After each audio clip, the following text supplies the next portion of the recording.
আমি একটি কথা বলি, আমায় একটি রাজনৈতিক দলের সাথে আমি সরাসরি সম্পৃক্ত।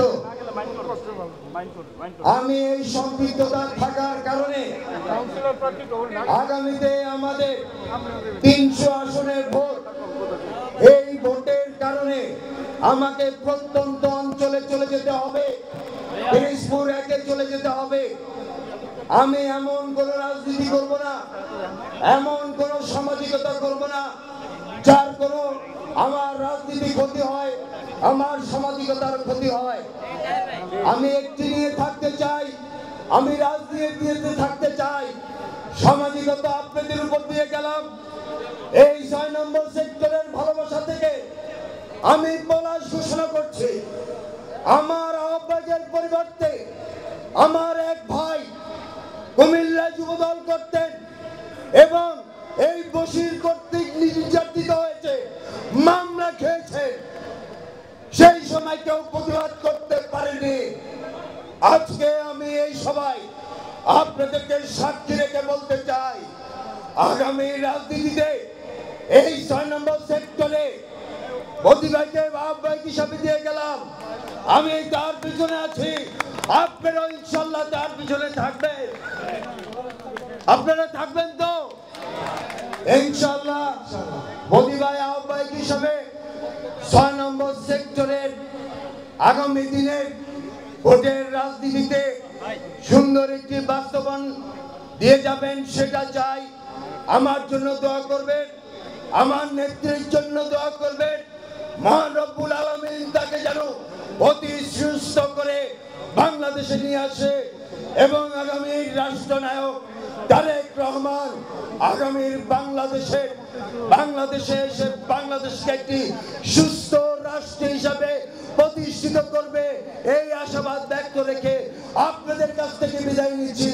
আসসালামু আলাইকুম।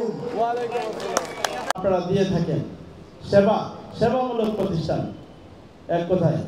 তো যাই হোক, আমরা অত্যন্ত দুঃখের সাথে জানাই যে বিগত সরকারের আমলে যারা আমাদেরকে এই মিথ্যা মামলা দিয়ে বিভিন্নভাবে হয়রানি করেছেন, যেমন আমি নেতৃবৃন্দ সংক্ষেপে আমাদের 2 একজনের নাম বললাম, এই যাদের নাম বললাম তাদের প্রায় 100 এবং 100-এর অধিকও মামলা আছে।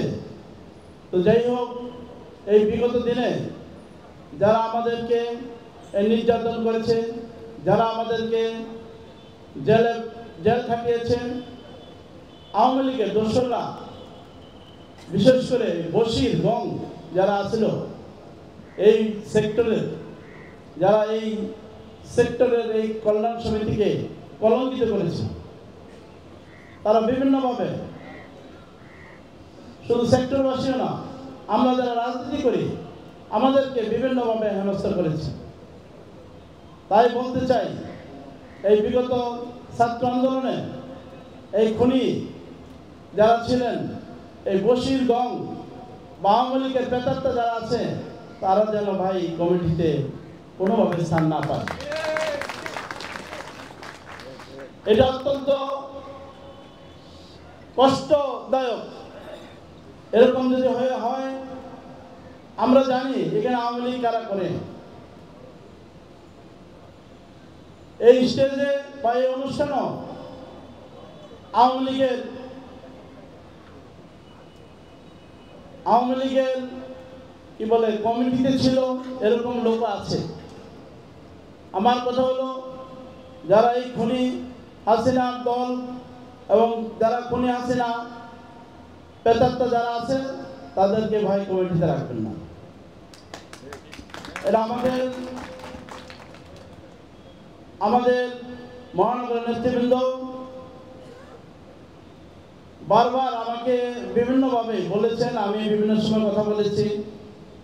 আমি আমাদের মহানগরের যুগ্ম আহ্বায়ক মোস্তাফিজুর রহমান শেখুল ভাই, মহানগরের যুগ্ম আহ্বায়ক SN জাহাঙ্গীর ভাই, মহানগরের যুগ্ম আহ্বায়ক M কফিলুদ্দিন সহ প্রত্যেকে আমাকে বলেছে যে তুমি যাও, এবং এইটাই আমাদের নির্দেশনা যে আমরা চাই যারা আমাদেরকে এভাবে নির্যাতন করেছে, আমাদেরকে হত্যা করেছে, তারা যেন এই কমিটিতে না থাকে। তাই আমাদের আপনাদের প্রতি আশা যে কোনো প্রকার বিশৃঙ্খলা যাতে না হয় এখানে।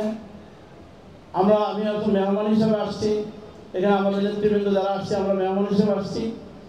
আপনারা যারা সেক্টরবাসী একটা সুন্দর মন নিয়ে এখানে কোনো প্রকার দ্বিধাদ্বন্দ্ব না রেখে কাঁধে কাঁধ পেলে কাজ করবেন। যারা সময় দিতে পারবে, যারা ভালো লোক, সৎ লোক, তাদেরকে দিয়ে কমিটি করে। যারা সময় দিতে পারবে, যারা এই সংগঠনের সময় দিতে পারবে, যারা সেবা দিতে পারবে, সেই মন মানসিকতা যাদের আছে তাদেরকে নিয়ে কমিটি করেন। যেহেতু এটা অ্যাডহক কমিটি, এবং আমি আশা করি যে অ্যাডহক কমিটির পরবর্তীতে এই সময়সীমার মধ্যে বিধি মোতাবেক পরবর্তীতে আবার এটা কমিটি হবে, পূর্ণাঙ্গ কমিটি হবে। সেই আশা রেখে আবার সবাইকে, যেহেতু আমাদের সময় হয়ে গেছে, আর রোজার দিন আসলে এত কথা বলে ভালো লাগবেও না, সবাই আমরা রোজাদার। তো সবাইকে আমি আমার দলের পক্ষ থেকে, ব্যক্তিগত পক্ষ থেকে সবাইকে আবারও অভিনন্দন জানিয়ে আমি আমার বক্তব্য শেষ করছি। আল্লাহ হাফেজ।